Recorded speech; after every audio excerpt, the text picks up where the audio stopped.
Ravi Handa, and today I am here to talk to you about quantitative aptitude for CAT.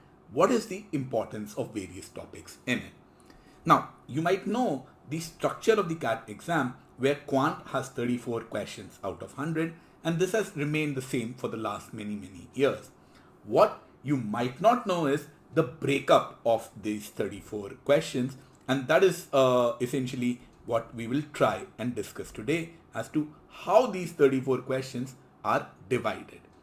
So first of all, if you want to look at it on a sectional basis, arithmetic is the most important section with 12 questions. Then we have algebra at 9, geometry at 7, and modern math and number system are at 4 and 2. So they are the lesser important ones.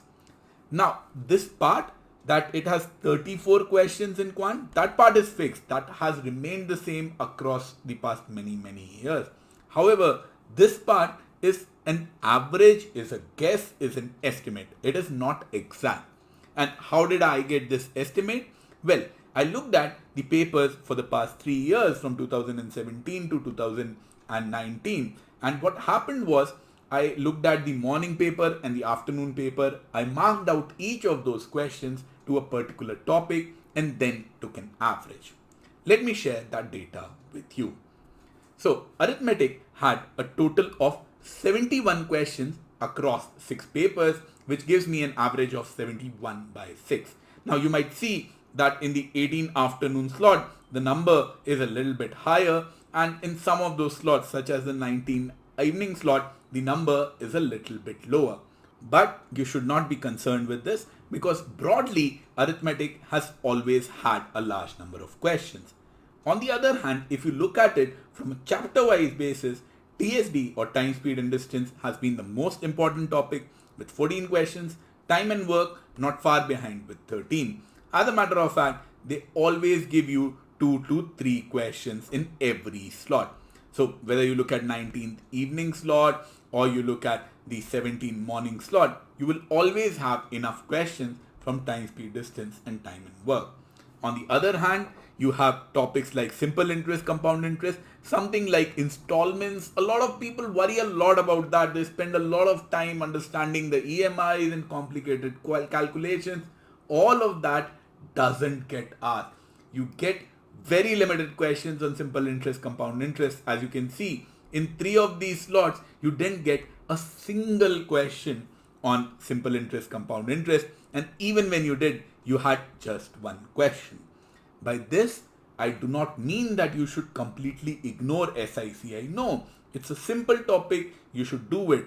But the amount of time and effort that you invest on, let's say, something like mixtures should be a lot more than the effort that you invest on something like averages. And you need to keep that in mind when you're preparing, that you give more time, more effort to topics from arithmetic than to, let's say, permutation and combination. Let's have a look at more data and the breakup for algebra. Now, algebra had a total of 54 questions across the 6 slots. Functions being the most important one with 14, log being second at 12, and please note that log is the most consistent one, giving you 2 questions in each and every slot. And that is why I say that in your entire preparation, the most important topic should be log. Why? Because questions on functions can be really difficult. Even if you look at time, speed, distance or time and work typically a little bit easy, but time, speed and distance questions can be really difficult. Log cannot have a difficult question. If you have your basics clear for log, you will be able to solve all 12 of these questions very easily. They might take a little bit of time, but that is not really an issue here. Conceptual clarity for log is very simple, and log should be a very high priority topic. On the other hand, stuff like inequalities doesn't give you that many questions. As you can see, only 4 questions have been asked in the past 6 papers. Moving on to something like geometry. In geometry, circles is clearly the most important one with 13. Then you have polygons and triangles. Mensuration also gets asked often. Coordinate is not so popular with only 3 questions in last 6 years.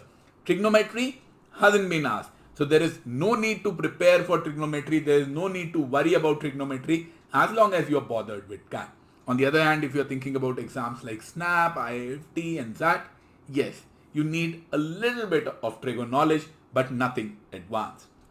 Then I have combined modern maths and numbers here, in which modern maths gives us 30 questions.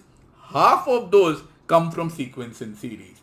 So sequence and series is a very neglected topic. Whenever students prepare for it, they just look at some very basic ideas of what is AP, what is GP, what is HP, and they are done with it. Please don't do that. Please give a lot of time and a lot of effort to sequence and series questions.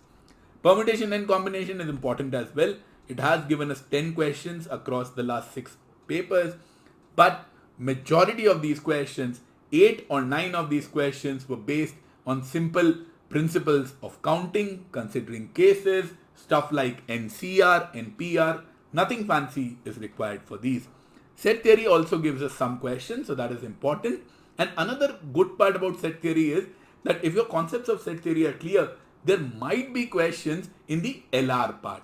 So set theory is really, really important. Number system also gives you 10 questions. It is not something that should be neglected. But the problem that I have seen with people when they are preparing for CAT is they will spend an enormous amount of time on number system. They'll spend an enormous amount of time on calculating remainders, finding out last digit, last 2 digits, the rightmost non-zero digit of a factorial, and a lot of other fancy stuff. Please don't do that. All of that is a waste of time. Please focus on the topics that are more important, and that's the reason why I wanted to share this video with you. Whenever you are starting a topic, please go through this video again, or at least go through these slides again, so that you have an idea of what to prioritize. And with that, I'd like to end this video. If you have any follow-up questions, you can email me on ravihanda@gmail.com. You can also call me on my number, which is 97651-42632.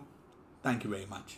Please remember to subscribe to our YouTube channel and press the bell icon to get notifications of future videos.